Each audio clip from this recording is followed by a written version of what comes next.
por cultura y porque lo han tenido, todos conocemos esto, ¿verdad?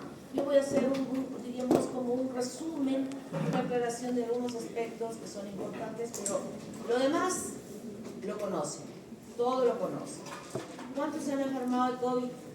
Levante la mano. Mejor voy a decir, ¿quiénes no se han enfermado?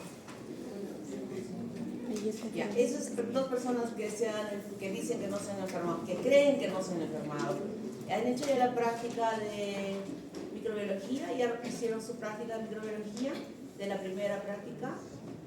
¿Tu niña hiciste ya la práctica? ¿Y te hiciste la prueba? ¿Y por qué? Tu profesor no preguntó quiénes no estaban, porque yo pregunté quiénes no tuvieron, levantaron 3. Ya, vengan ustedes 3. Primero para hacer las pruebas de IgG y de IgM, y en ella encontramos que unos que dijeron que no, uno sí realmente no tuvo, pero los demás sí tuvieron. Nils no tuvo. Nils, ¿verdad? Nils, así, él dijo no tuve, y realmente no tuvo porque sus pruebas fueron negativas. Pero los demás que creían que no habían tenido, lo tuvieron. Porque esta fue, a lo largo de toda la pandemia, hubo algún momento que se infectaron y pudieron, de acuerdo a su sistema inmunológico, haber desarrollado una infección subclínica. O no necesariamente subclínica, sino un resfriado muy sencillito, con un poquito de mocos, que aparentemente nadie podía creer que eso fuera COVID, ¿verdad?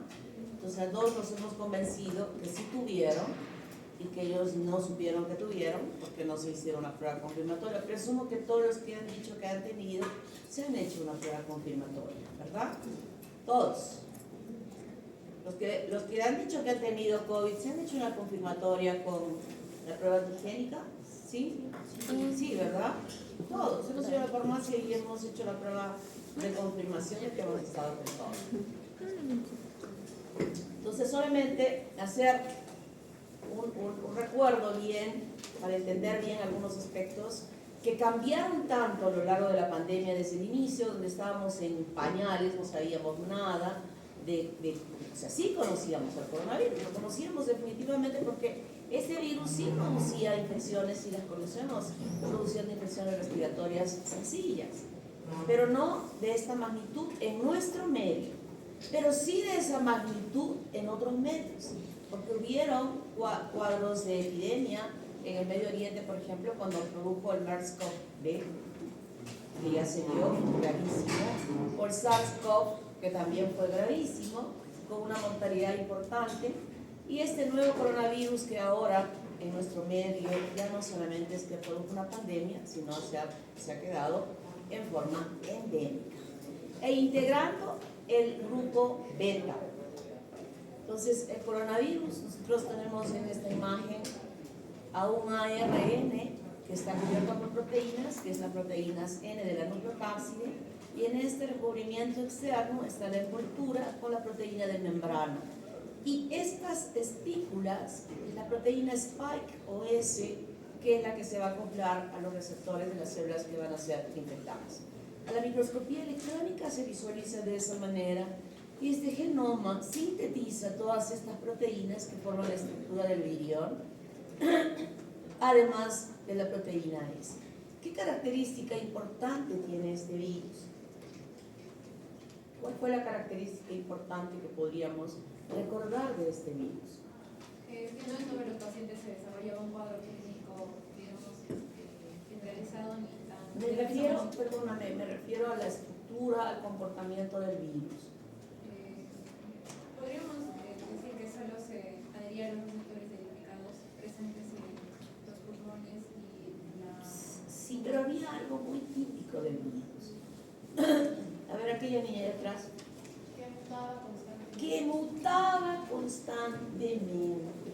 Hemos tenido N variantes que ya yo tenía una diapositiva que le he botado porque estaba citada, todas las variantes del principio, y que esta hacía esto y que esta hacía lo otro. ¿Qué nos importa ya eso ahora? Ya no nos importa, porque sabemos que la que va a venir va a ser otra variante, y otra variante, y otra variante, y otra variante. Lo bueno fue que estas mutaciones que tuvo el virus fue a lo largo del tiempo restando con una capacidad infectiva importante, sí. O sea, el RO, que ahorita voy a explicar qué es el RO, se iba ampliando. Pero cada vez que se ampliaba más, la potencia del daño del virus iba disminuyendo. Pero eso no quita, ojito, que esta capacidad de ir disminuyendo en su capacidad no permita que haya una nueva variante, una nueva mutación que se le ocurra hacer igual que al principio. Ojalá que eso suceda cuando yo ya esté. Y bueno, ustedes que están viviendo y han vivido esto, cuando tengan 50 años, 60, sepan cómo se puede manejar ya esto, que ya va a avanzar tanto. En una literatura leí que decía, aguántate 10 años más de vida. O sea, específicamente para mí, ¿no? 10 años más de vida, que después de los 10 años ya no vas a morir. Porque para todo va a haber solución. Pues me voy a aguantar 10 añitos para vivir. Pero tampoco es tan real, creo eso, porque las cosas cambian tanto y el comportamiento de este virus puede cambiar. Lo bueno es que estas mutaciones en este momento ha permitido que pueda disminuir su capacidad, su potencia de daño, y entonces podemos mantenerlo, tenerlo dentro de nosotros, ya no como un virus cualquiera o extraño que no va a volver, sino ya está viviendo acá en forma endémica. Y se están presentando casos, como vamos a ver en esta lista.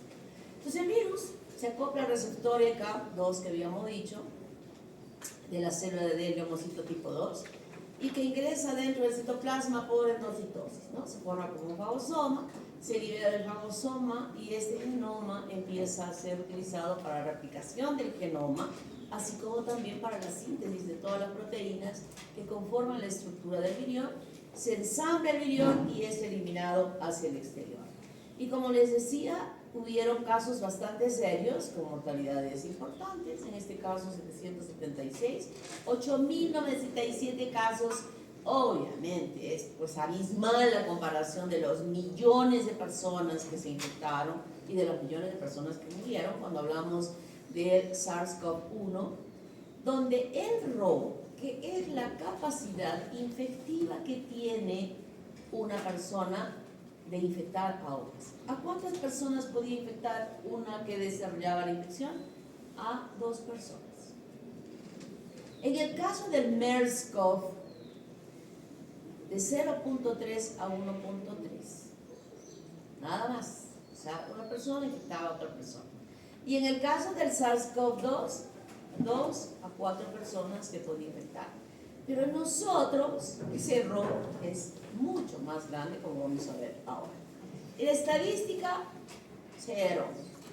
Falsa, mentira. Todo lo que dice esto que está sacado del internet, no es cierto. Todos los que, excepto esos 2 chicos que han dicho que no han tenido una prueba confirmatoria. Han ido a decir al hospital del general o del seguro o a algún lugar, a una institución donde han ido con su nombre y han dicho, esta es mi prueba que ha salido positiva, me llamo tal, vivo en tal. ¿Hicieron eso? Nadie de los que estamos acá, incluida yo, hemos hecho eso. Y yo he tenido COVID. Pero mi nombre ni el de ustedes está aquí. No está. Este dato es falso. Este dato es de los que se ha corroborado que efectivamente han ido al hospital o han ido a un centro de salud donde se han tomado los datos para los estudios epidemiológicos, pero yo estoy segura que esto ni siquiera el doble es real. Yo creo que es hasta 3 veces más lo real de las personas que hayan tenido COVID. Lo que sí es real es esto.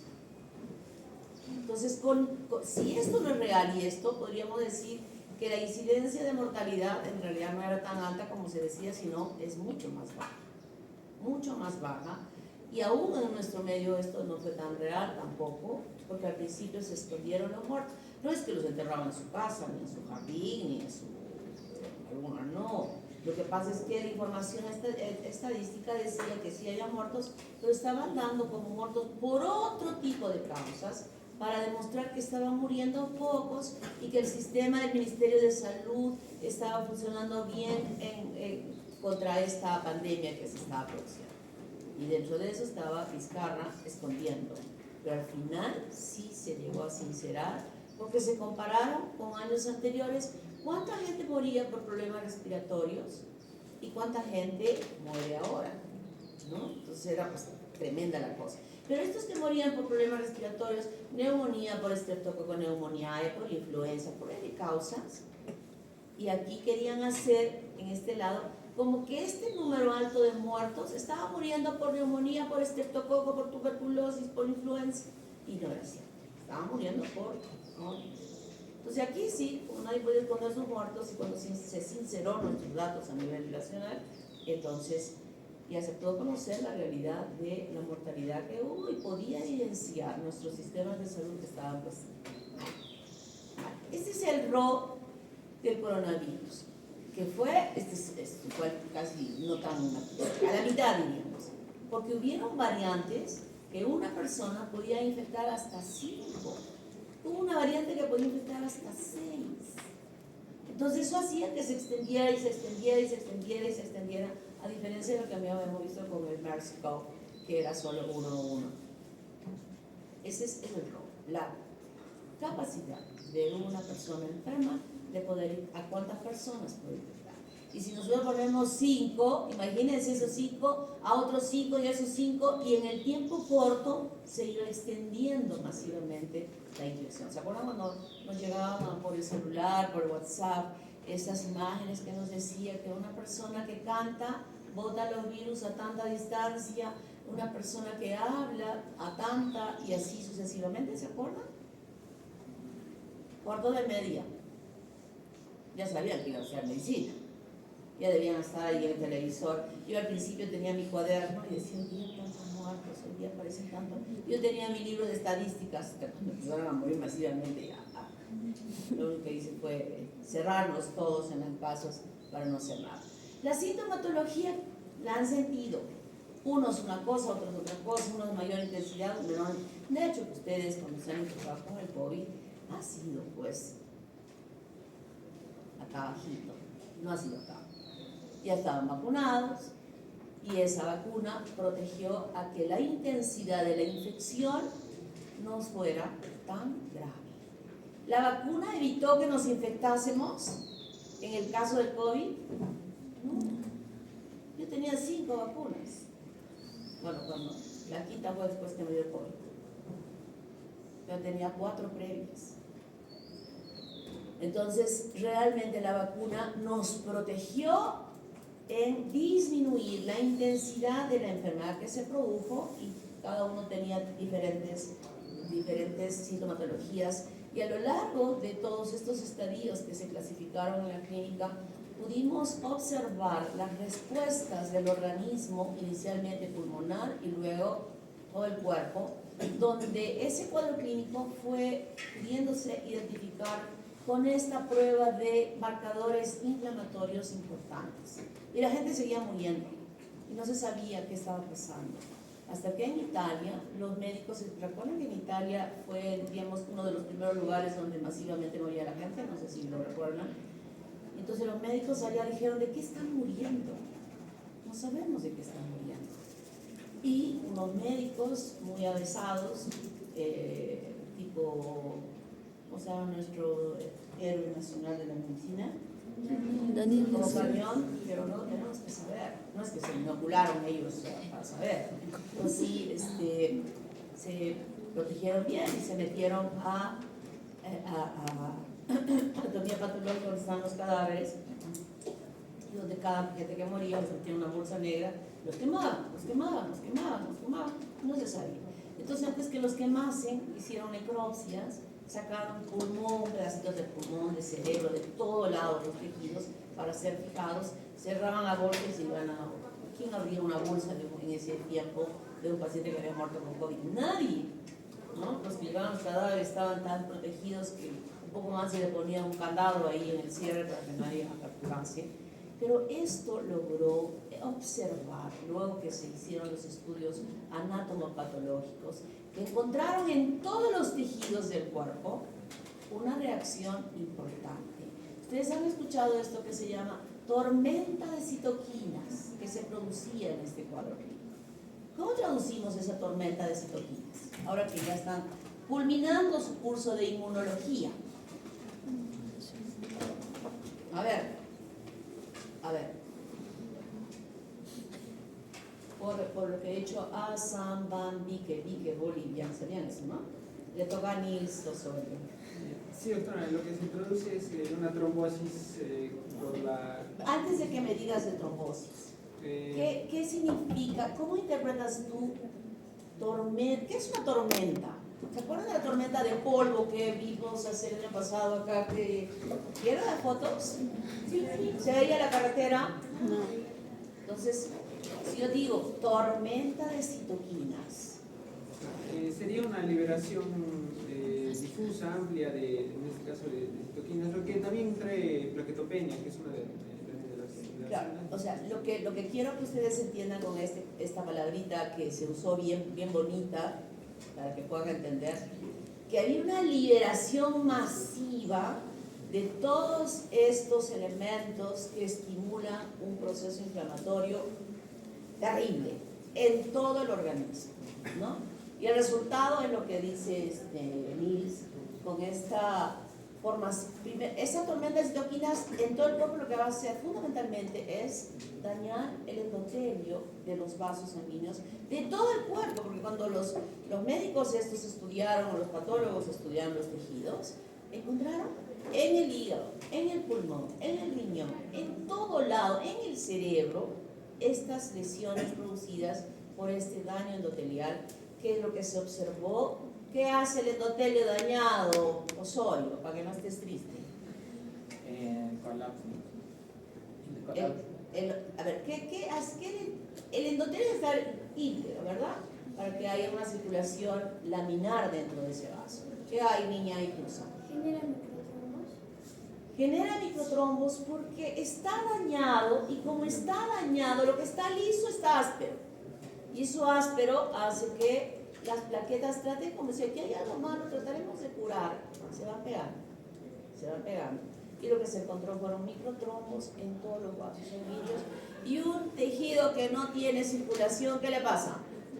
Se va dañando progresivamente, daño en todos los tejidos, y eso era lo que mataba a las personas. Esa era la causa. O sea, yo diría, ¿el virus es el que mató? No. El virus no mató, el virus, la reacción propia del organismo. El virus sí tiene esa capacidad de estimular una tremenda respuesta inflamatoria y que se traducía en esto. Y el resultado de ese estudio permitió, ¿alguno ha tenido su familiar más grave del que ustedes han estado, obviamente? ¿Alguno? ¿Qué le ponían? ¿Qué le daban a su familiar? Sí. Dexametasona, no. A ver, Osorio. Enoxaparina. Enoxaparina es un anticoagulante. Entonces apenas llegaba al hospital, les ponían, ¿y dónde le ponían? ¿Se acuerdan dónde ponían? En el estómago, ahí, alrededor del ombligo. Entonces el tratamiento era enoxaparina, un antibiótico para evitar una sobreinfección, y con esto y como una forma preventiva el tratamiento antimicrobiano, y para los mosquitos y para la fiebre salían los pacientes. Al principio no se usó enoxaparina y por eso la gente moría. Eso fue lo que sucedió a lo largo de todo este proceso, que finalmente todas estas pruebas que hacíamos al principio, la IgG y la IgM, que era lo que era el alcance para poder hacer, no estaba muy bien, o no era un buen examen para hacer un diagnóstico. Los pacientes estaban tan mal, sin embargo sus pruebas, porque eso depende de cada sistema inmune, también de cómo responde la formación de anticuerpos, eso ya lo saben ustedes, pueden haber falsos negativos y serían negativos. Entonces en esos momentos era la clínica la que primaba para hacer una atención a eso. Pues el paciente ya estaba todo con una saturación de 80 y no tenía ninguna prueba de IgG ni IgM positiva, nada. Entonces pasó luego el camino de decir, tenemos que detectar el virus, PCR. ¿Cuánto costaba el PCR? Mucha plata. Finalmente se quedó estabilizado en 200 soles y lo que en algún momento costó 300 hasta 400 soles, ¿no? Y el seguro lo hacía, no lo hacía, todos decían la calle. Hasta que finalmente llegó esta prueba muy interesante de la prueba antigénica, que lo vendían hasta en las farmacias para hacer unas pruebas que costaba 20, 30 soles, y que con ello podíamos confirmar con un valor mejor que de los anticuerpos, que iba variando a lo largo de todo este tiempo que teníamos nosotros de la infección. Lo que pudimos haber detectado con todo esto es un diagnóstico pésimo de los sistemas de salud en muchos países, y que eso conduce a que definitivamente haya cambios positivos en que mejore los sistemas de atención, que los sistemas epidemiológicos estén ahí monitoreando las situaciones para que con esta experiencia ya no se presenten tantos casos en muerte.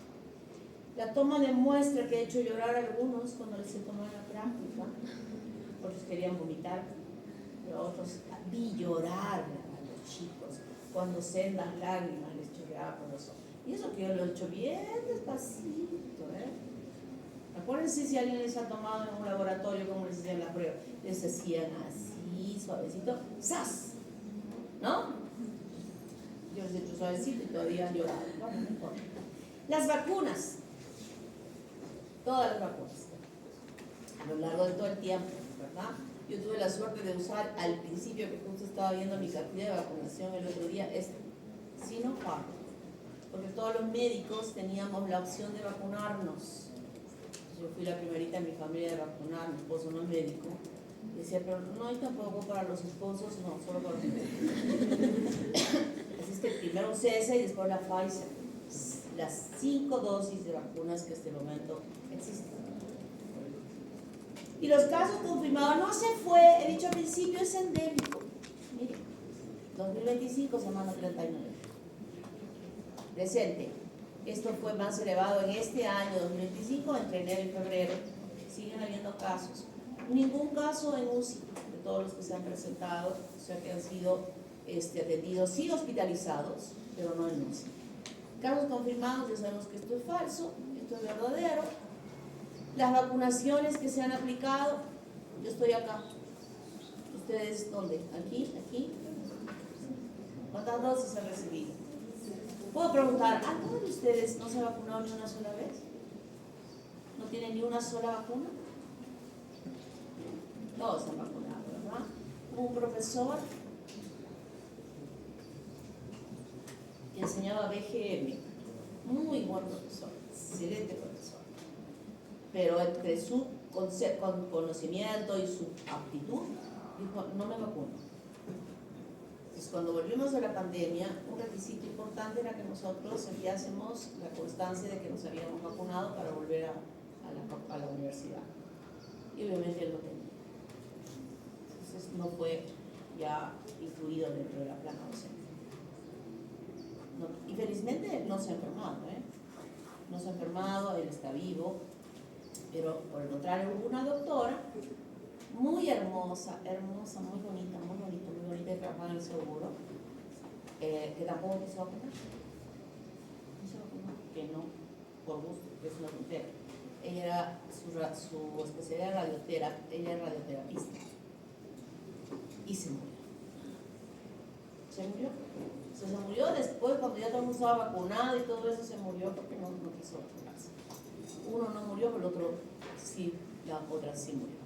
Y esto, creo que es lo que debemos rescatar de todo lo que hemos visto, algo que ustedes es imposible que lo puedan hacer, ¿no? Evitar el hacinamiento. He visto las fotos del 31 en la calle San Francisco. ¿Qué es esto? Pobrecito San Francisco, al fondo de toda esa masa humana de la San Francisco, que estaba ahí al fondo de la iglesia de San Francisco. San Francisco ahí de la puerta me estaba haciendo así, bendiciéndolos a esa masa humana. Si hubiera COVID en este momento, imagínense cómo hubiera sido, toda esa gente hubiera muerto. Porque estaban acá ¿Qué estoy viendo esto? O sea, cuando vi las fotos. Qué terrible. Pero sí hay que rescatar. Y algo que me da mucho gusto cuando veo a algunos de ustedes aquí en la clase con su mascarilla, de un concepto que lo hacen, creo yo, bien, porque no quieren infectar a sus compañeros, ¿no? Pero también bien, porque cuando uno está resfriado, baja su sistema inmunológico y puede adquirir infecciones agregadas bacterianas. Entonces, protege y se protege. Algo que ojalá nunca desaparezca y sigan teniendo esa cultura de protección del entorno y de uno mismo. Y esto. Estornudo acá. Y lavado de las manos. Algo que se están olvidando, porque yo creo que están comiendo sin lavarse las manos. Me van a decir que no, si yo los veo, van a la cafetería y están comiendo ahí. Mejor diré, estamos comiendo. Yo también me he olvidado. ¿Alguna pregunta hasta aquí? ¿Algo diferente, algo especial? Creo que está claro, ¿verdad?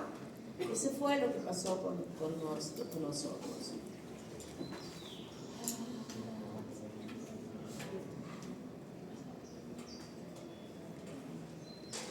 Poxvirus.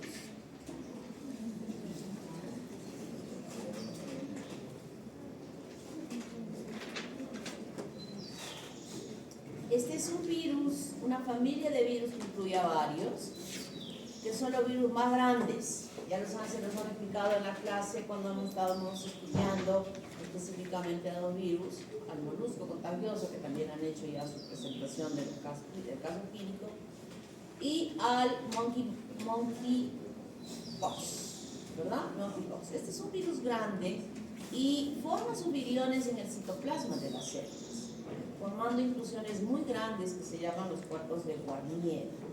Y tenemos varios géneros. El primero, el moluscopox virus. Quiero que lo incorporen como en su presentación de responsabilidad social, porque se transmite por relaciones sexuales o por contacto íntimo. Es el virus del molusco contagioso, la enfermedad se llama molusco contagioso y el único portador es el humano, donde se observa la aparición de unas lesiones papulares bastante elevadas, que en la parte superficial de ella se observa una depresión. Esta depresión en la parte superficial es muy importante porque nos ayuda a hacer los diagnósticos comparando con otro tipo de lesiones que puedan aparecer en la piel. No compromete plantas ni palmas de las manos. Esta es la imagen que tenemos, diría la mejor, esta, que puede aparecer en los genitales o en alguna parte del cuerpo. Y en los niños suele aparecer. Y en los niños suele aparecer porque una persona adulta puede estar infectada y con su mano infectada tocar a los niños, porque a los niños aparece aquí por la cara o el cuello. Y este niño que tiene su sistema inmune todavía recién permite que pueda desarrollarse la infección. Género ortopoxvirus, aquí está el virus del búfalopox, el portador es el búfalo de agua, la enfermedad búfalopox, y las personas que están en contacto con estos animales, que trabajan con ellos o que puedan estar expuestos a ellos, pueden desarrollar estas lesiones que son pustulares en las manos. Ahora vamos a ver la imagen. Virus cowpox, roedores, ganado y otros animales de gran tamaño. Enfermedad cowpox. Y aquí la lesión es una úlcera que se forma en aquel lugar por donde se introdujo el virus. Y las personas pueden autoinocularse en el ojo y las lesiones aparecer en ella. El virus del monkeypox, de los monos. Yo se de los monos, pero ayer me estaban... me decían, no, ahora que eso no es cierto, que son las ardillas, y me han estado peleando ahí. Que yo lo siento mucho, pero se llama monkeypox. Podemos cambiar el nombre. No le podemos cambiar el nombre. El virus de la vacinia, ahora lo vamos a ver un poco más amplio. El virus de la vacinia, vacas, cerdos y conejos, como enfermedades produce la vacinia gangrenosa o la vacinia generalizada o el eczema vacinal. Este virus es muy importante, no por el cuadro clínico que desarrolle, sino porque fue usado como vacuna para eliminar una enfermedad que era muy grave y con altísima mortalidad a nivel mundial, que es el virus de la variola, que produce la enfermedad de la viruela. Y permitió la erradicación absoluta de la viruela en la faz de la Tierra, excepto el virus está en dos lugares, uno en un laboratorio en Estados Unidos y otro en un laboratorio de Rusia. ¿Por qué estarán ahí? Ya nos estamos imaginando por qué están allí. Pero en este momento podríamos decir que este virus no existe en ninguna población de nuestro planeta. También vamos a ver cómo son las lesiones. Entonces, las pústulas, quiero que agreguemos un conocimiento más. Hemos hablado de las máculas, ¿verdad? Que eran manchas de diversos colores, pero que no tenían elevación en la piel. Luego hablamos de las pápulas, que sí son lesiones que hacen relieve sobre la piel de diferentes tonalidades y podríamos denominar en nuestro lenguaje como las ronchas, ¿no? Esas ronchitas que están elevadas cuando tocamos la piel. Luego hemos hablado de las vesículas, que son contenidos que tienen un contenido seroso. Puede ser por nuestra vaciación de los vasos o del líquido intersticial, que se meten estas lesiones que están cubiertas de la piel. La epidermis tiene varias capas, ¿verdad? Entonces las vesículas son como una separación del estrato espinoso, permitiendo que este contenido de este líquido seroso. Luego hablamos de las costras, que cuando se sacan estas lesiones, ya la epidermis como que se reseca y forma las costras.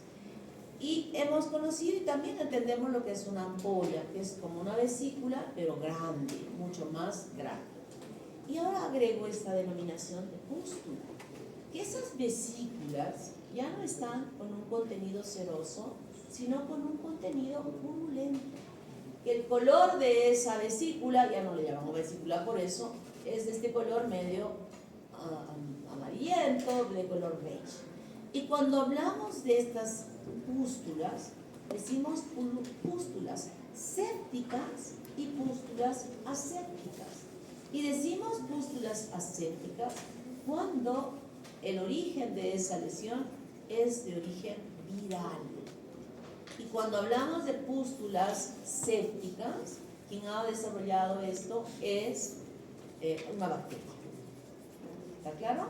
Entonces ya estamos aprendiendo, estamos sumando a su curso de dermatología que van a hacer dentro de Medicina 1, Medicina 1, y que van a estudiar allí.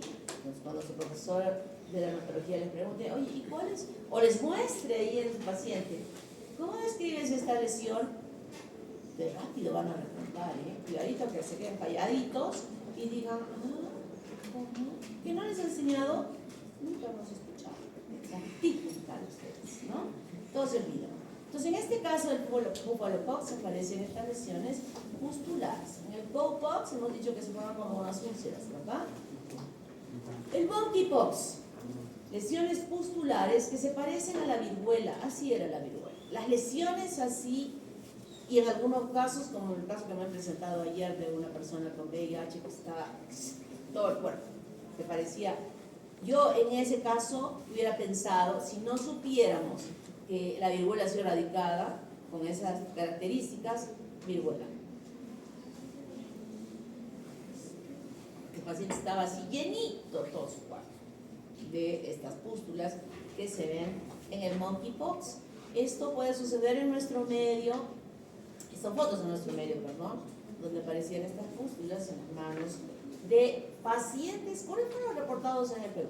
Fueron varones, no hubo mujer, creo que fue un caso, no recuerdo bien, cuando hubo la mayor incidencia en 2022, varones, homosexuales, trabajo, estilistas. Uno murió porque tenía de fondo que estaba infectado con el virus del VIH. Aparece hasta en la boca, miren, y no solo en la boca, sino en las mucosas, o en los genitales también, o en parte de la piel. Este es el caso más alto que se obtuvo, más como 3.700 casos en el 3.000, casi 3.700 en el 2022, de ahí ha bajado, pero ojo, 2025 hasta ahora 5 casos. O sea que todavía hay, no podemos descuidar, no podemos bajar la guardia. Este es el número de funciones, los hombres, una mujer era, ¿no?, de la que estaba ahí. ¿Cómo se transmite? Se transmite por contacto directo con los animales o con objetos, toallas, vasos, lo que se pueda uno poner en... ¿A qué nos exponemos nosotros cuando vamos a la peluquería? A la toalla, si nos hacen algún arreglo en el pelo, algo podemos hacer, ¿no? Podemos contaminarnos ahí. Contacto muy cercano, íntimo con las personas, puede ser con la propia erupción o con las costras o con los fluidos corporales. Y también puede haber con secreciones respiratorias, con un contacto muy cercano. Y puede transmitirse verticalmente. El cuadro clínico, el prodromos es común a todas, casi la mayoría de las infecciones, y aparecen luego las máculas, las pápulas planas y rojas, vesículas, pústulas y costras que van a ceder en 2 a 4 semanas, se van secando y el paciente puede curarse. Y mueren muy pocos. En ese caso de ese chico que murió, estaba con HIV de forma. Ni siquiera estaba con SIDA, pero sí estaba infectado con el virus del VIH y eso facilitó o acentuó más el cuadro clínico. Igual que el caso que me dijeron los chicos ayer, que era un paciente que estaba con SIDA y se murió rapidísimo. La vasinia gangrenosa, miren, es aquí donde se produjo esta lesión, justo en el brazo después de que se aplicó la vacuna para que no se produjera la viruela, ¿no? Y ustedes habrán recordado que decían, que escuchamos que estaban frente al caso del monkeypox, que podían vacunarse con la vacuna para la viruela, ¿se acuerdan? Yo tengo la vacuna para la viruela, o sea, yo estaba libre de que el monkeypox no pudiera hacer algo, pero en algunos países donde la incidencia es mayor del monkeypox se ha estado utilizando la vacuna de la vaccinia para evitar la posibilidad que se desarrolle esta infección.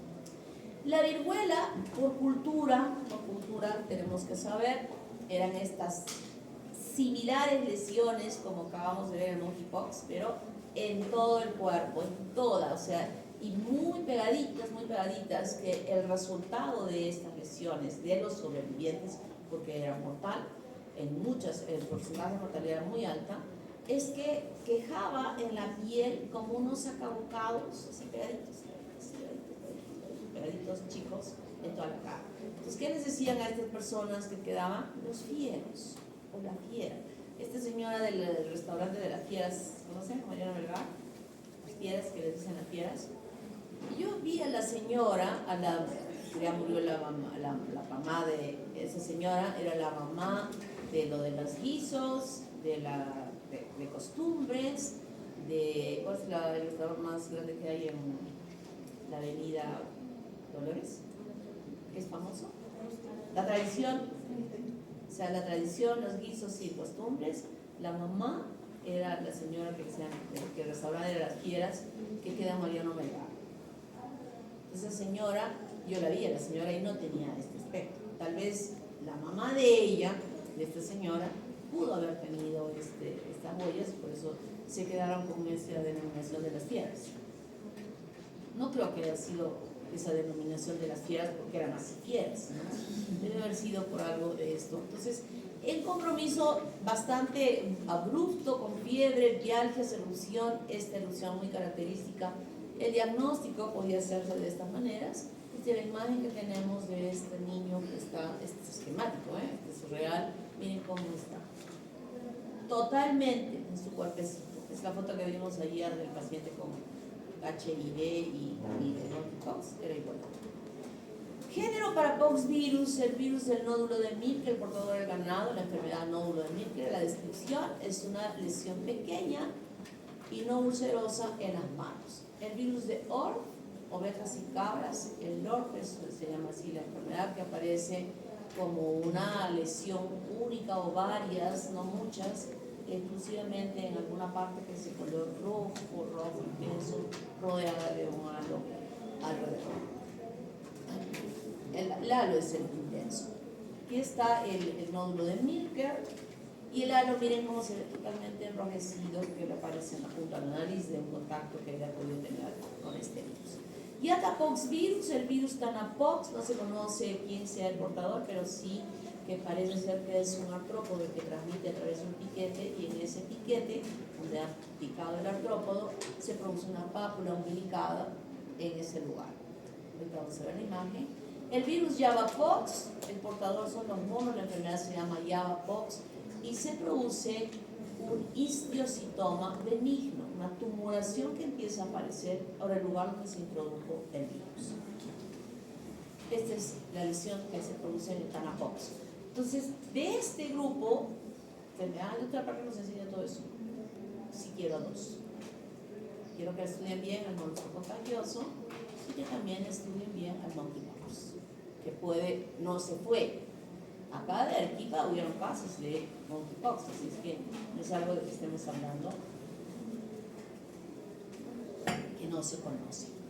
Y también conocer que la vacinia es la vacuna más importante que erradicó la viruela, y por cultura también tenemos que conocer a la viruela. ¿Alguna pregunta hasta aquí?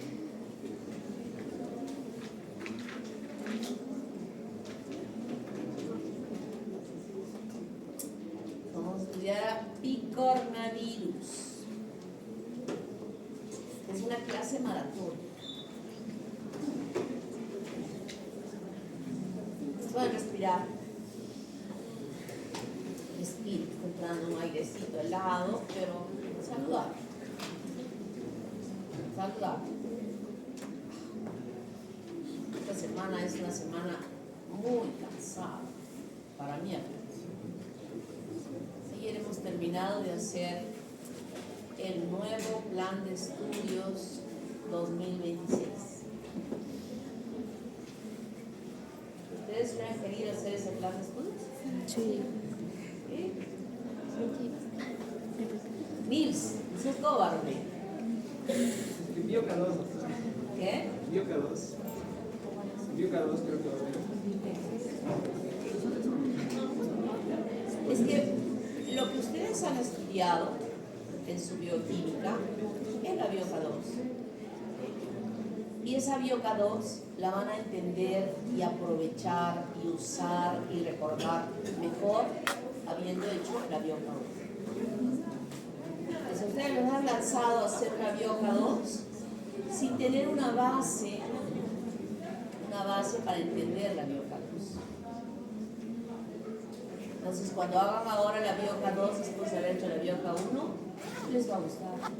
Y no solo les va a gustar, sino lo van a usar. La bioquímica es una de las asignaturas de la medicina, conjuntamente con BGM, conjuntamente con inmunología, conjuntamente con microbiología, conjuntamente con fisiología, que básico.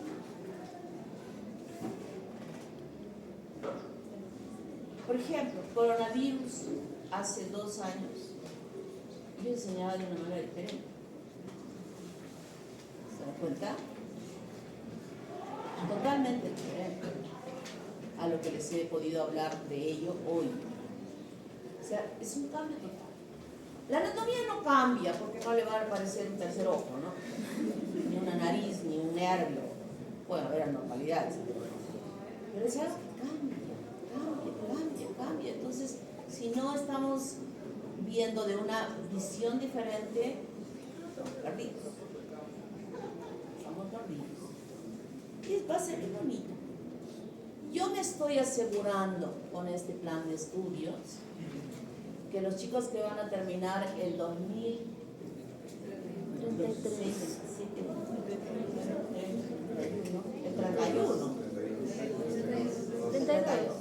31 al 32 van a ser internados, ¿no?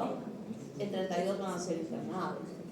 Estos chicos que van a salir en ese momento a hacer el internado van a estar bien. Y esa es la única manera hoy, pienso yo, honestamente, de competir frente a las... El próximo año dice que va a haber otra escuela de medicina acá en la UTP. De la UTP. Exacto. Católica, San Pablo, UNSA, San Martín, Continental. Sí. Entonces, con calidad, con un nivel de excelencia, podemos competir. Y que diga que nosotros seamos la Católica, un referente de medicina, como sucede en Lima. ¿Quién es referente de medicina en Lima? Nosotros nos convirtamos en Arequipa como la Cayetana. Y quien tiene que hacer eso son ustedes. Son ustedes, los alumnos. Pero un alumno que demuestre que está bien preparado. Un alumno que no es flojo, que no duerme 9 horas, que no duerme 8 horas, que no procrastina 3 horas al día, que se dedica a estudiar. Y yo se los he dicho, yo creo que todos ustedes, absolutamente todos ustedes, todos están con la capacidad de poder ser excelentes. ¿Cuál es la diferencia? ¿Cuál es la diferencia? ¿Cuántas horas duermes? Sí. 6. ¿Cómo estudiante de medicina puedo dormir 6?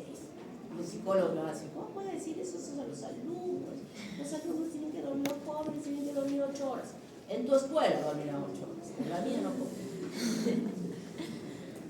Claro, psicología, no quiero decir que sea, pero es más sencillo, sí, en cuanto a los cursos. Chicos, sacrifíquense unos cuantos años, ni siquiera toda la carrera, sacrifíquense. Este sacrificio que ahora puedan tener en relación a ocupar su tiempo de joven, que les gusta pues divertirse, ¿no? Todos hemos sido jóvenes, pero soy joven. Claro, mi diversión era muy sana a comparación de la de ustedes. Pero, si hacen el esfuerzo ahora, que les va a costar, yo sé que les va a costar, en el futuro lo van a gozar. Y lo van a gozar y van a ser felices cuando terminen su carrera, sus años de aquí, se presenten a una especialidad, ingresen, terminen su especialidad siendo jóvenes y viajen y compren su carrito y compren su departamento. Ya, ahora sí me puedo casar. Pero cuando hayan logrado todo eso, y ustedes dirán, ah, no se puede. Claro que se puede. Si lo quieren y se proponen y lo entienden que así debe ser, lo pueden hacer. Se puede. Se puede hacer, chicos, se puede. Voten esa pereza. Duerman menos. Pueden dormir sus 6 horas, pueden. Pero si no procrastinan, 3 horas en el día. Si están sonceando ahí en el día, pueden con toda certeza que pueden dormir más. Pero si no, yo siempre digo de dormir menos porque me extrapolo a mi persona. Jamás he podido estudiar de día. No podía. Mi estudio era 10 de la noche, pasaba a las 12, si pasaba a las 12 ya. 1, 2, 3 de la noche. Feliz. Mule por acá, caminar por acá. Facilita. Pero si a las 12 de la noche caía. Nadie me movía. Esa era mi hora. Se puede, chicos. Se puede. Sí se puede. Los reto. Están retados, Quiero pura nota probatoria en la tercera fase. Ya saben. Y aquel que todavía tenga nota probatoria, les resto 2 puntos.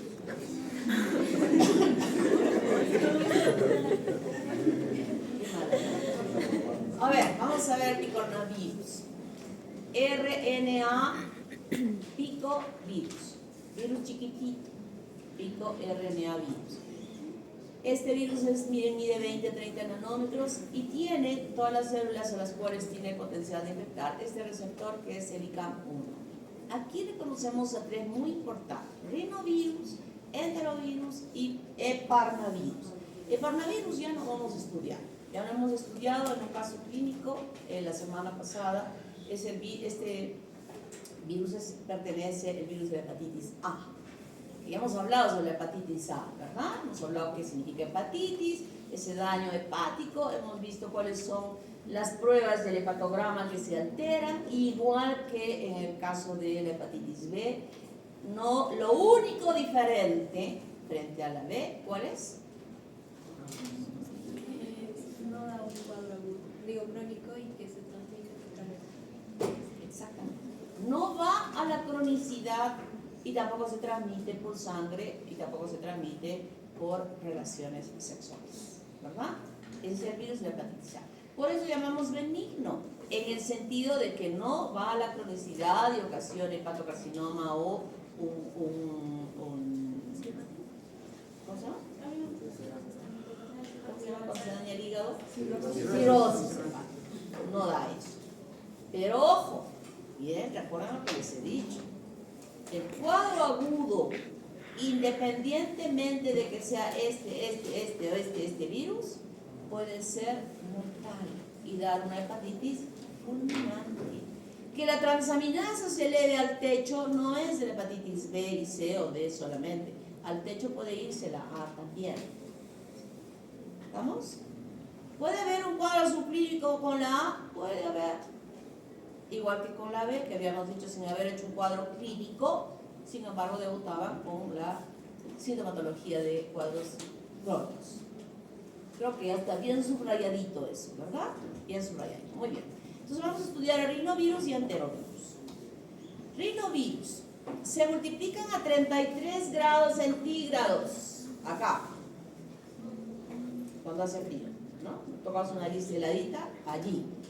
Se necesita un inóculo pequeñito, ingresa por vía nasofaringea al inhalar.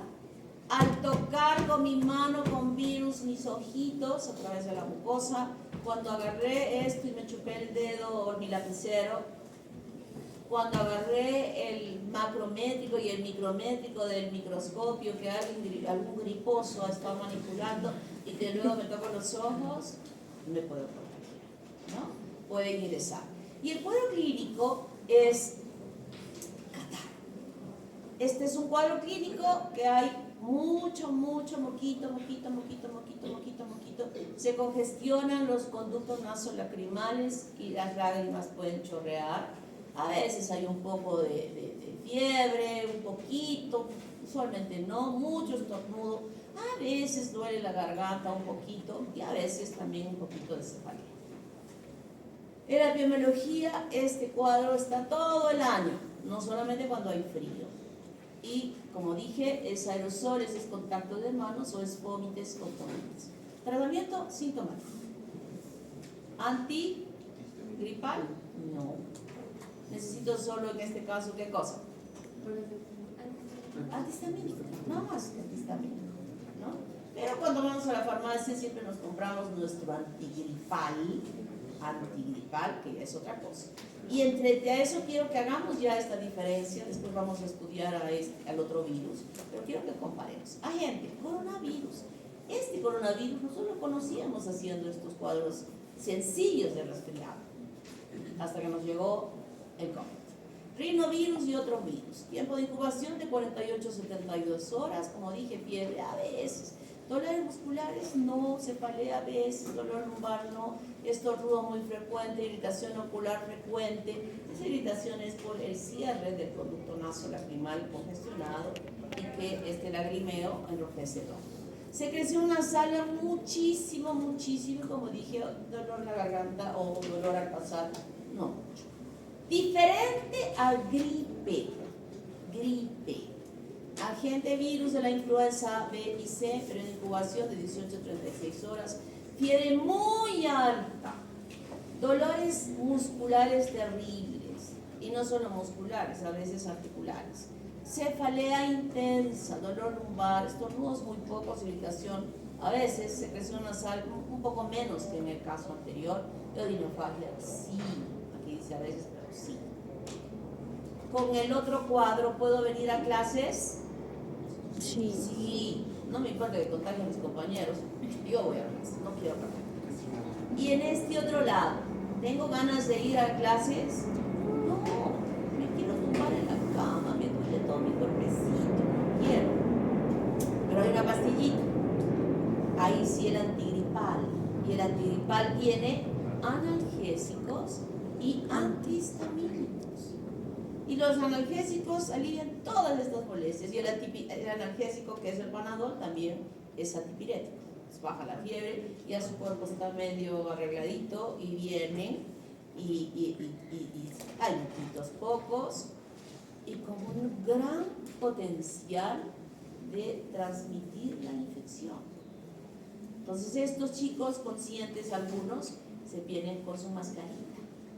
Esos que yo los venero porque realmente están haciendo una buena acción. Pero otros no, hay que roche como, y si son chicas a veces en mis labios, ¿cómo van a estar sin pintar luego? Aunque el dolor, el malestar, así que me importa que esté maquillado o no esté maquillado, ¿verdad? Nos sentimos tan mal. Pero quiero ahora que empiecen a hablar con propiedad. Gripe, y con la palabra gripe, nosotros metemos en el saco a todos los problemas respiratorios que podamos tener. Y no es así. Porque la gripe la produce el virus de la influenza. Es el virus de la influenza que vamos a estudiar en la próxima semana. El rinovirus entonces tiene un receptor importante que es el ICAM1, que incluso está más elevado en los casos de alergias como el asma, la rinitis alérgica, y esto, el virus del rinovirus, estimula que haya tal vez mayor presencia de estos y hay algunos virus que pueden ocasionar incluso en los niños cierto tipo de asmas, como vamos a estudiar en otro momento. Esta es la cara que tenemos frecuentemente, donde hay mayor la presencia. Manos. Felizmente que ahora ya no es como antes que los varones usaban, y nosotras también usábamos pañuelitos, ¿no? Bien planchaditos. Bueno, los chicos no, los caballeros con su pañuelito acá, pero las mamás les ponían pañuelitos a sus hijos. Cuando estaban resfriados, estaba tan mojado que ya un poco más expliquemos, caía y las manos llenitas de virus, las manos iban por toda la puerta en el macrométrico, en el micrométrico y por todo lado, y era un mecanismo de transmisión muy rápido. Enterovirus, poliovirus, aquí están el poliovirus, el coxsackie-virus y el EPI. Estos tres virus ingresan por vía oral o nasofaringia también, e inicialmente afectan el tejido linfóide a lo largo de todo ello y cuando llegan al intestino más caudalmente las placas de Peyer. En este lugar se van a replicar nuevos viriones que hacen una siembra hematógena que se llama viremia, y en el caso de la polio estos virus van a llegar a la médula espinal y ubicarse específicamente en los astas anteriores donde se encuentran las neuronas motoras, dañándolas, traduciéndose luego esto en parálisis. Y hay una buena respuesta inmunológica con la presencia fundamentalmente de IgA, que es la que se estimula cuando utilizamos las vacunas frente a esta infección. Entonces, las enfermedades que se presentan, parálisis. Y cuando hablamos de parálisis, pueden ser cuadros que no necesariamente quedan definitivos, porque hay algunas situaciones producidas por los diferentes tipos de virus que están aquí, que pueden tener una reversión de esa parálisis con el tratamiento correcto, pero lamentablemente no suele suceder esto con mucha frecuencia. ¿Por qué? Porque para la polio existe una vacuna que no llega a lugares alejados porque debe seguir la secuencia de la cadena del frío. Y no hace esta, hemos dicho muchas veces que las vacunas no evitan que nosotros no nos infectemos, evita que no nos enfermemos, pero no que no nos infectemos. Entonces nosotros podemos seguir infectados, el virus está en este momento, estoy segura que si hiciéramos un PCR de polio, acá, siquiera 1, 2 o 3 están con polio. El virus aquí en su orofaringe. Entonces la gente suele ir a estos pueblos donde hay niños que no están vacunados y se exponen a ellos y el niño adquiere la infección. Y vamos a seguir teniendo, mientras nuestro sistema de salud no permita que las vacunas lleguen hasta las áreas más alejadas, la Clínica San Juan de Dios va a seguir llegando a ella a atender y a rehabilitar a niños con polio. Y no solo acá, sino ustedes ven en Lima cuando hacen las campañas de la Clínica San Juan de Dios, ¿cómo se llama eso que se hace? Se dona plata. No, Teletón. Teletón es para la Clínica San Juan de Dios, que es una cadena a nivel nacional para apoyar a estos niños de bajos recursos y que llegan a estos lugares. ¿Y de dónde llegan? En lugares alejados, ¿no? Entonces, ¿quiénes participan aquí? Polio 1, 2 y 3, raramente estos que quiero que los quiero que los voy a poner acá en el examen. Meningitis, síndrome meningio, igual, ecocox y polio también, y enterovirus participan en la producción de esta meningitis y encefalitis también. Son dos cuadros clínicos diferentes. Meningitis creo que lo conocemos re bien. Afectación del recubrimiento de estas membranas que están protegiendo al sistema, a la masa encefálica. Y encefalitis es cuando está afectada la misma masa encefálica. ¿Puede haber una meningoencefalitis? Claro que sí, claro que puede haber, pero en este caso estamos separándolas porque podrían estar siendo ocasionadas por otro tipo de relación a ello. La encefalitis, fiebre, somnolencia, coma, convulsiones. Se afectan más con las convulsiones cuando hay encefalitis. Enfermedad neonatal, muchas enfermedades que pueden inclusive parecer sepsis bacterianas por el cuadro clínico que llegan a presentar. Igualmente están involucrados todos estos serotipos. Carditis, miocarditis y pericarditis con fallo miocárdico. Aquí muy importante el COX B1 y B5. Este daño que se hace en el corazón de los niños puede dejar secuelas a futuro. Generalmente es de los niños. Algunas veces puede presentarse también en personas adultas cuando tienen algún problema inmunológico que permita que pueda llegar hasta allí. Herpangina. Y hemos hablado de la herpangina producida por el virus del herpes, ¿verdad? Estas lesiones que aparecen en la mucosa oral y faríngea, donde son como puntitos rojos que aparecen allí y que dificultan la succión o el pasaje de los alimentos. Entonces, no solo el herpes puede estar involucrado en el desarrollo de este cuadro, sino también este virus, todos estos serotipos de estos virus. Enfermedad boca, mano, pie. Esto lo tenemos más rapidito luego para que mejor explique. Coxsackie A16. Exantema, morbiliforme o rubeliforme, no pruriginoso. Y esto es lo que les decía cuando hablábamos del herpes tipo. ¿Qué herpes producía exantema? El 6 y 7. 6 y 7. 6 y 7. Entonces decía que los niños tienen una etapa prodrómica con fiebre, malestar y apetencia, etcétera, etcétera, etcétera, y van al pediatra y el pediatra examina, nada por aquí, nada por aquí, nada por aquí, nada por aquí. Señora, mañana pasado va a tener una erupción en su cuerpecito. Este doctor no sabe nada, ¿cómo va a ser así? Bueno, le va a usted dar estas pastillitas, y exactamente. Ay, ese doctor adorable, ¿cómo sabía que iba a suceder? Y no hay pierde. Si le hace su examen, tiene fiebre, su orina está limpiecita, sonograma no está así terrible y no le encuentro, lo examino el pediatra. Si todos los médicos fueran como los pediatras cuando hacen el examen físico, porque en el examen, en el anamnesis estamos fritos, ¿no? El niño no habla. ¿Ustedes escucharon cuando el doctor, yo les invité a que fueran a esa conferencia del doctor Vera? ¿Qué dijo el doctor Vera? Cuando hablábamos de simulación y ¿qué dijo? ¿Se acuerdan? ¿Qué dijo? Que algunos estaban rechinando con lo que él dijo.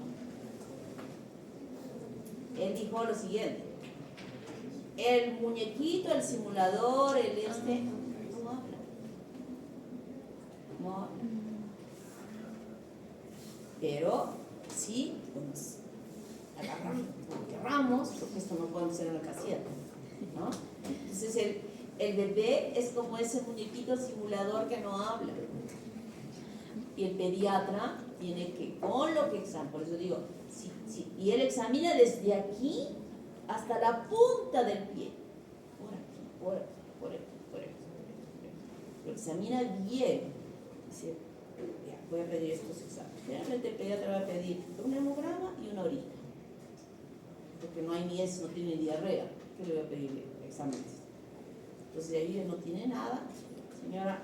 Entonces ya conocemos dos, conocemos la escarlatina producida por, levante la mano, Estafilococo aureus. Streptococcus pyogenes.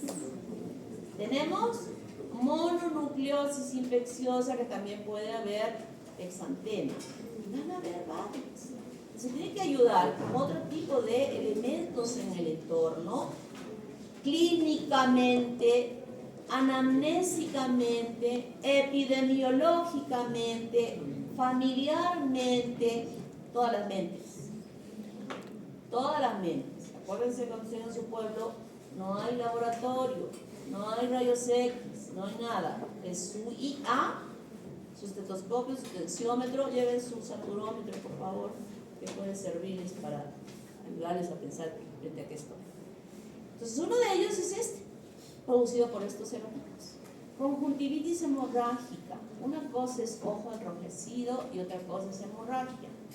Se le baja el párpado y se ve sangre ahí debajo de la conjuntiva ocular. Rojo, sangre. Otra cosa es esta roja, también producida por estos serotipos. Neurodinia, este es un dolor intensísimo que la persona siente en esta parte del cuerpo. Y se llama neurodinia porque cuando una persona tiene inflamadas las pleuras y respira, es un dolor como que le plantasen un cuchillo en este lugar. Pero por diferentes patologías, tuberculosis, ahí no duele tanto. Donde duele, si es que hay es bacteria, duele mucho. Pero en este caso, sus pulmones están limpios. No hay un daño a ese nivel grave. Pero el músculo a este lugar duele, por eso se llama pleurodínia y es muy característico. Es como una complicación que se da a veces en una faringitis y es la enfermedad de Bornholm. Pues cuando viene acá, nosotros pensamos, tener una neumonía, examinamos nada, radiografía, nada, normalita la radiografía y le sigue doliendo acá, pleurodínia, virus. Infección respiratoria, varios, y puede dar un grupo, que ya se los voy a explicar mucho más adelante, donde participan también todos ellos. Fiebre sin foco, esto es lo más horrible que nos puede pasar a nosotros en la medicina. Y cuando lean su libro de Cecil de medicina interna, van a encontrar páginas y páginas y páginas de fiebre sin foco. Todo está bien, aparentemente, todo, y bien. Ahí sí que es de verdad, ahí sí cuando yo les digo que el médico, yo gano un montón cuando me ganaba un montón cuando me mandaban 20.000 exámenes para hacer el laboratorio. En este caso, el médico no encuentra de dónde es esa fiebre. Exámenes para investigar si tiene cáncer, exámenes para investigar si tiene enfermedades autoinmunes que puedan estar produciéndose. O sea, es horrible. Y uno de los virus que están encargados de hacer esto, sobre todo en los niños, es todos estos. Hay que pensar en estos. Esta es la enfermedad de virus mano-boca, donde al niño le aparecen lesiones cerca a la boca con estas características y también en las manitos y en el pie.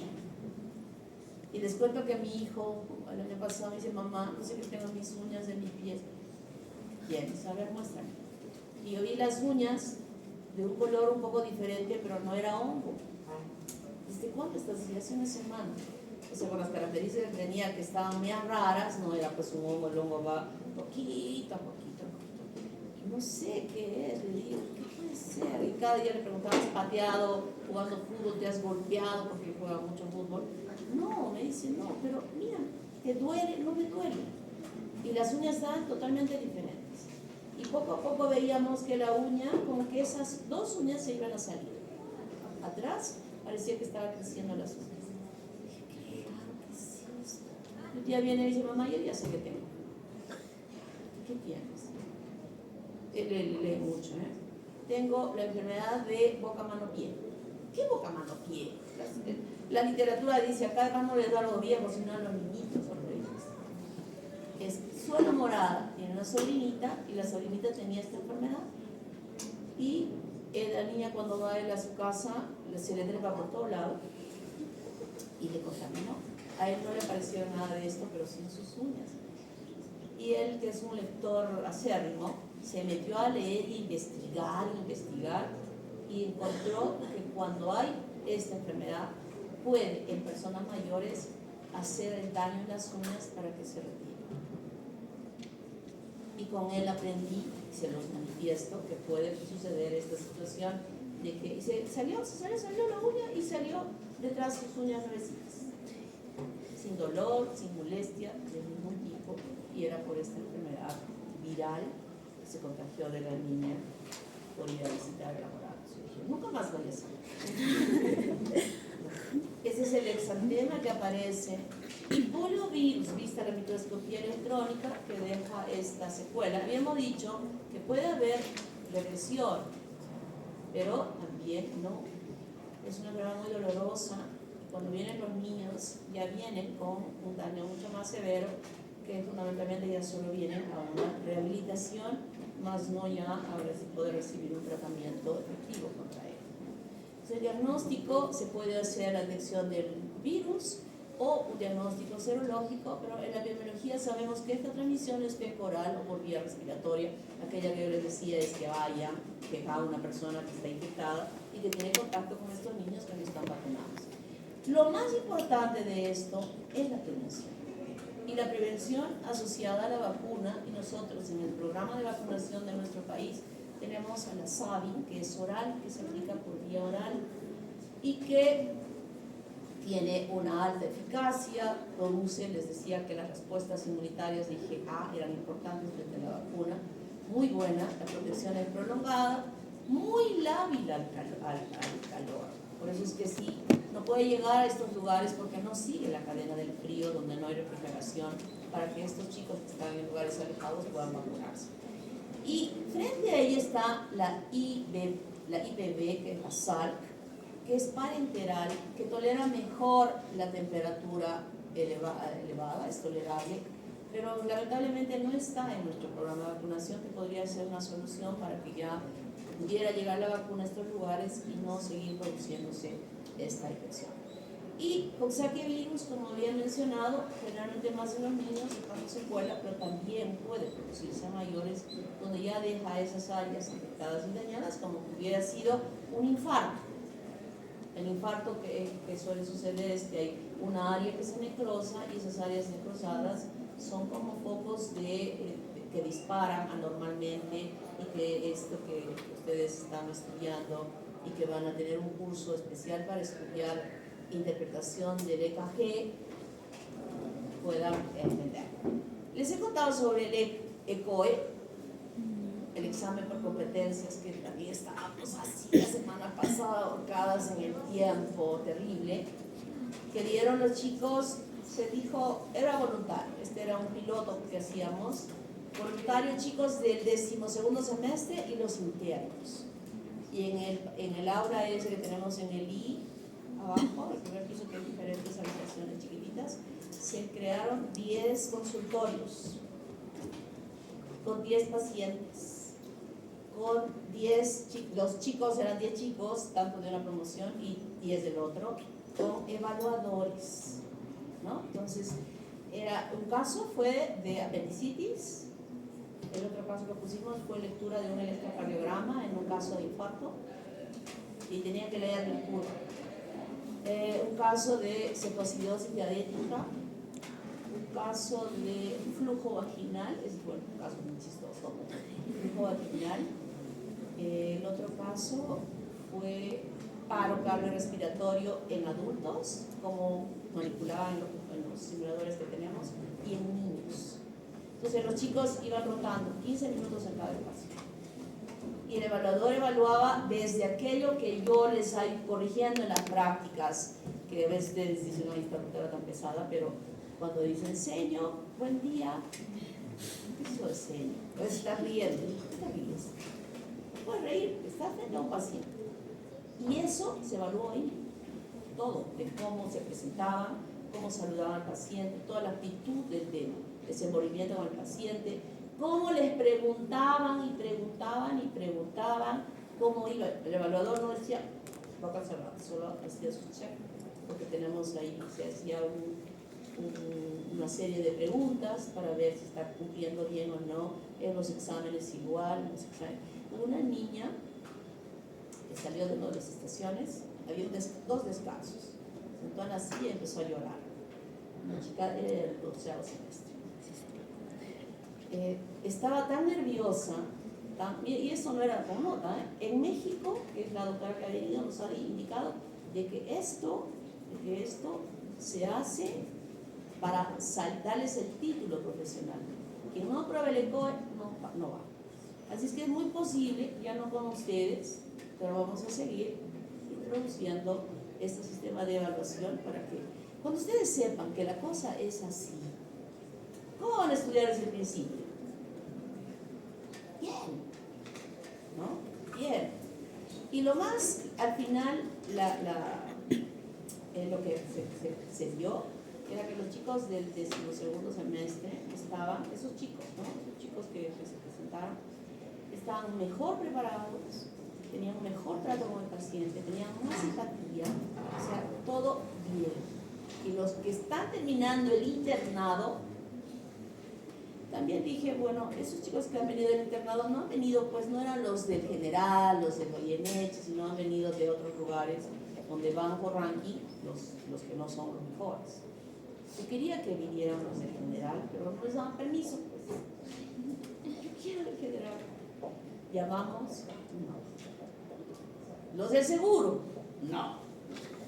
Entonces uno de estos, y había uno que era el centro de un papá con su hijita para que vayan a explicarles sobre las vacunaciones.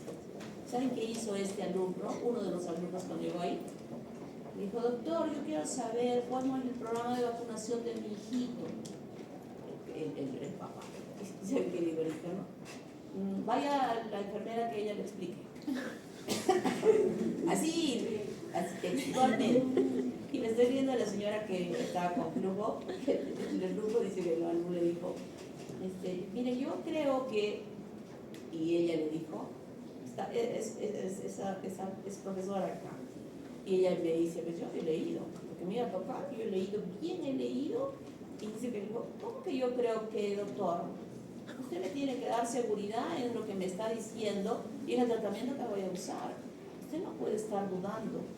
Y los chiquitos salían de ese, todos descuadrados, porque el paciente pues les reprochaba lo que hacía, ¿no?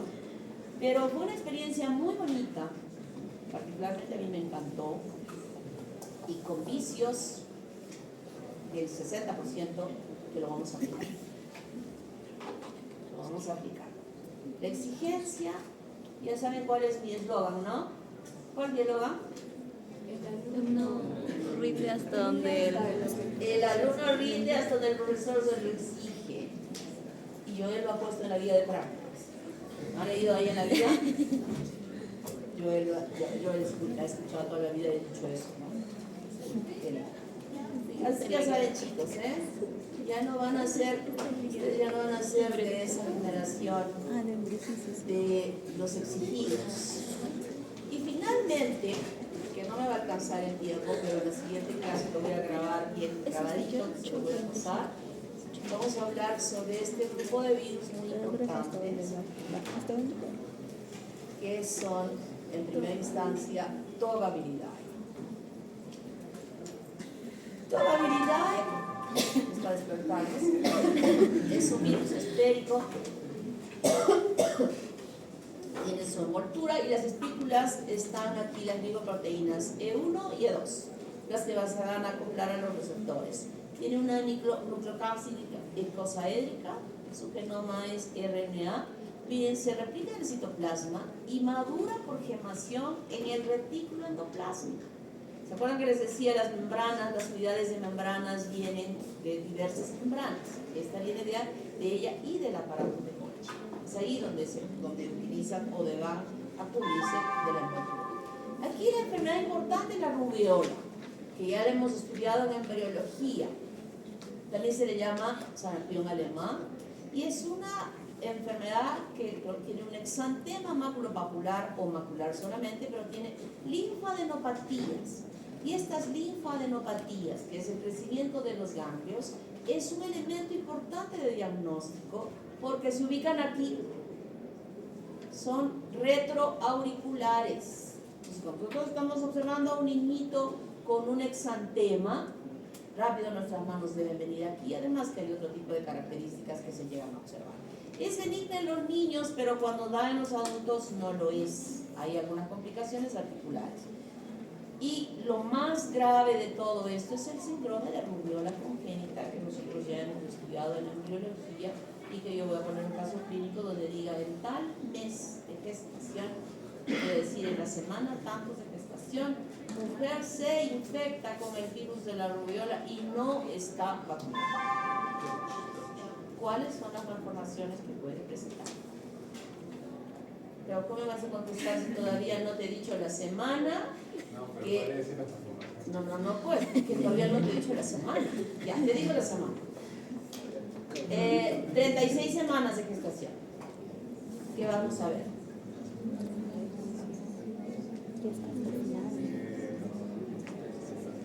Podrían presentar cataratas, sordera neurosensorial. Muy bien, Y eso malformaciones merece un cardíacas. punto, ¿eh? Muy bien, cataratas o sordera. Si yo digo séptima semana, problemas cardíacos. Muy bien, así, eso es lo que le voy a preguntar en el examen. Ya le estoy dando una pregunta del examen. Y entonces, ¿cómo se transmite? Después de que el niño nace, rubiola en postnatal, estas son estas personas que están infectadas, o sea, no antes, sino se pueden infectar por secreciones nasofaringeas y se produce este exantema muy uniforme que cubre toda la superficie del cuerpo y no es confluente. Y esta rubiola congénita es la que se transmite verticalmente de la madre al niño. Y el niño que nace con rubiola,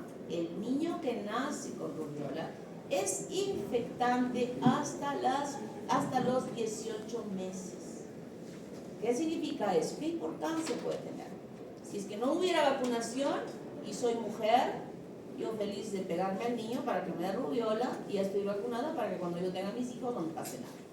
Pero si yo estoy embarazada, o potencialmente puedo embarazarme, no me puedo acercar a ese niño, estoy hablando de los no vacunados, no me puedo acercar a ese niño porque podría estar infectándome y permitir la transmisión al producto que yo tengo en él. ¿Está claro? Porque hasta casi 2 años después de que ese niño ha nacido, él está eliminando virus en sus secreciones y es una exposición de riesgo. Entonces el virus ingresa por la nasofaringe, compromete la vía respiratoria, hay una viremia, llega a los ganglios linfáticos y también a los órganos del res y a otros tejidos, y en la piel se produce este exantema multiforme, no confluente, y como dije, aquí detrás va a haber estos ganglios. Además, puedo visualizar en el paladar enantema petequial. Y ahí ha dicho, exantema es piel, enantema es mucosas. Entonces eso es lo que podemos nosotros ver. En el caso de las personas adultas puede incluso dar artritis. El diagnóstico diferencial, muchos: sarampión, dengue, que vamos a ver ahorita, escarlatina, por lo que me dijo la niña, estreptococopiosis, mononucleosis infecciosa, exantema súbito, rosario infantil. Pues hay varias situaciones que podrían estar mostrándonos.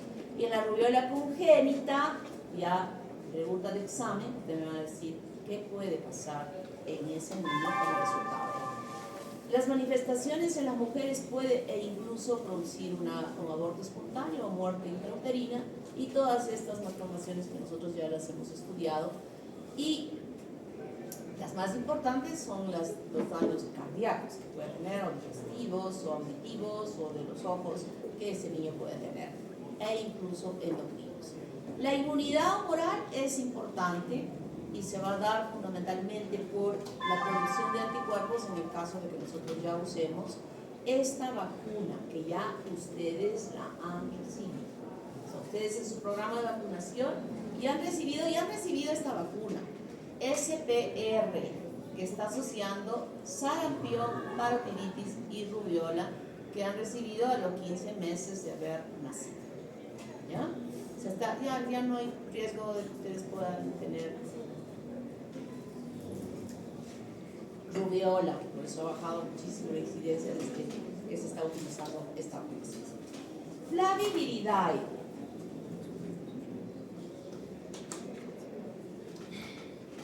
Esta familia incluye muchos virus que producen encefalitis en diversos lugares del mundo y otro tipo de enfermedades. A nosotros nos importa el virus del dengue y el virus de la fiebre amarilla, porque en nuestro país sí se presentan casos de ellos. Aquí en Sudamérica se presentan. El dengue es transmitida por un vector que son los mosquitos aedes. Los reservorios son monos y humanos, y en el caso de la fiebre amarilla es el mosquito aedes y el haemophilus en el ciclo selvático que tiene el virus en su evolución. Igual monos y humanos también. Entonces, la fiebre amarilla es una enfermedad muy grave, con una altísima mortalidad, que generalmente en nuestro medio se da en lugares, en diversos departamentos de nuestro país. Está presente, no se puede erradicar, difícil ser erradicada, y desde ya les digo que la única forma de protección para evitar ser infectado es la vacunación. Daña el hígado, daña la mucosa digestiva y también compromete el riñón en la evolución más grave del cuadro que va a llevar a la muerte al paciente. Mortalidad muy elevada, y el mosquito se llama Aedes aegypti en la zona urbana. Son las características del virus, es un virus pequeño, cápside icosaédrica, tiene envoltura, RNA monocatenario de polaridad positiva, se replica en el citoplasma y este también se forma en el retículo endoplásmico, de donde obtiene esta envoltura, donde se van a ubicar estas glucoproteínas que van a ser las espículas que se acoplen a los diversos receptores que existen en diversas células, porque son diversas las células que son afectadas. Entonces el virus tiene un ciclo epidemiológico donde el reservorio es el mono y este zancudo o mosquito es el haemophilus. El haemophilus pica al humano y este va a seguir un ciclo urbano donde ahora de este infectado no va a ser otro haemophilus que lo pique para que pique esta persona, sino el Aedes aegypti. Son dos mosquitos, uno en la selva y otro en las zonas urbanas donde transmiten la infección. Las estadísticas en nuestro país hasta el mes de abril de este año hay 33 casos de fiebre amarilla con 12 defunciones. Entonces que la mortalidad es altísima. El 90% es gente que vive en zonas agrícolas, en áreas no urbanas, que están expuestas a ellas y que no tenían vacunación. Y los lugares donde hay más frecuencia es Amazonas, San Martín, Junín, Loreto, Huánuco, y no en las zonas tanto urbanas, sino en las zonas selváticas de donde salen a estos pueblecitos que son pequeños y que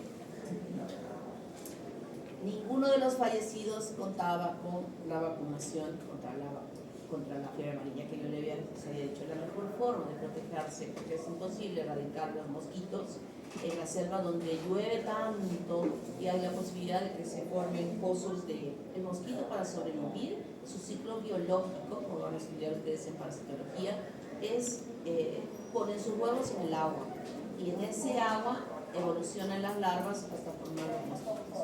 Entonces la patogenia, luego que este Aedes aegypti, en zona urbana, ha picado, ha transmitido la infección del virus, lo primero que va a comprometer son los ganglios linfáticos donde se produce la primera replicación. Y esta viremia inicial va a traducirse en esta sintomatología que es un prodromos común a muchas infecciones, donde hay una respuesta inmunitaria, donde se pueden producir anticuerpos y también la inmunidad celular se activa, el interferón, tratando de vencer. Pero la viremia inicial ha llegado ya a otros órganos, no solo a los ganglios linfáticos donde inicialmente se habían colocado, y llega al hígado, y llega al vaso, al riñón, al corazón, a la médula ósea, a la mucosa pilórica y al cerebro. Y cuando se produce la replicación secundaria en este lugar, se traduce necrosis de los tejidos donde se está produciendo esta replicación y va a ser la razón de toda la sintomatología que empieza a presentarse. En el riñón, daño renal con proteinuria. En el estómago, en la mucosa pilórica, necrosis de esa mucosa que se va a traducir en hemorragia y tienen vómitos de sangre y se llama como una sintomatología del vómito negro, así se llama, producida por esta infección de la fiebre amarilla. Y en el cerebro, edema cerebral. O sea, aquí hay un compromiso de diversos órganos que justamente hacen que se pueda presentar la muerte en estos casos, ¿no? Entonces se produce todo esto en la primera, luego que se ha producido la picadura del mosquito, un prodromos importante que habíamos dicho que va al ganglio linfático para producir la primera viremia, y luego ya incluso hay una remisión por la producción de los anticuerpos, pero ya llegó el virus a estos órganos donde habíamos mencionado, y donde va a haber ictericia, oliguria, proteinuria, hemorragias, el vómito negro, hipotensión, delirio de estupor, y el paciente muere por estas causas. El diagnóstico de laboratorio puede llevarse la muestra a laboratorios súper sofisticados para hacer cultivos celulares incluso, pero lo más fácil es hacer pruebas serológicas que sí son efectivas para determinar que el paciente tiene está o no está infectado con él. Puede ser también estudios de biopsias para confirmar el diagnóstico, si se tiene cierta duda. No hay un tratamiento antiviral específico, lo único que se hace es un soporte de acuerdo a la sintomatología que se va presentando a lo largo del proceso, y es pues grave, ¿no? Es bastante grave cuando se llega a desarrollar. Lo más importante es que sí se ha creado una vacuna con virus vivos atenuados de la cepa 17D que protege con una sola dosis durante 10 años de la vacunación. Existen países donde exigen que se tenga esta cartilla de vacunación para la fiebre amarilla, si no, no pueden bajar del avión en estos lugares. O sea, ya se conoce, ya se sabe. Y muchas veces, nosotros desconocemos que al lugar donde vamos a ir no, es exigida esta vacunación. Y cuántas veces mucha gente ha sido bajada del avión y no nos han permitido subir porque simplemente no tenían la vacunación. Pero ojo, 10 años. Y ojo, hay que guardar esa cartilla, porque a veces las pierden y dicen, no la encuentro, me vuelvo a vacunar. No es conveniente vacunarse al año siguiente o al poco tiempo de haberse vacunado, porque a veces las reacciones son bastante graves. Así que guardar la cartilla para que no haya esa posibilidad. Usar repelentes mosquiteros para protegerse cuando uno va a estos lugares, pero eso no es difícil. Ni siquiera vemos a veces los mosquitos y de repente ya sentimos un picotón por ahí, ¿no? Lo mejor, cuando vamos a estas zonas que sabemos que hay esa posibilidad, ir vacunados, ¿no? Vacunados. Todo esto es difícil, muy difícil poder controlar esto. Fiebre del dengue, creo que hay una cosa. Eso se los voy a pasar bien para que lo escuchen. Ya tengo la grabación bien puesta de pero voy a llamar lista. Llamaré asistencia.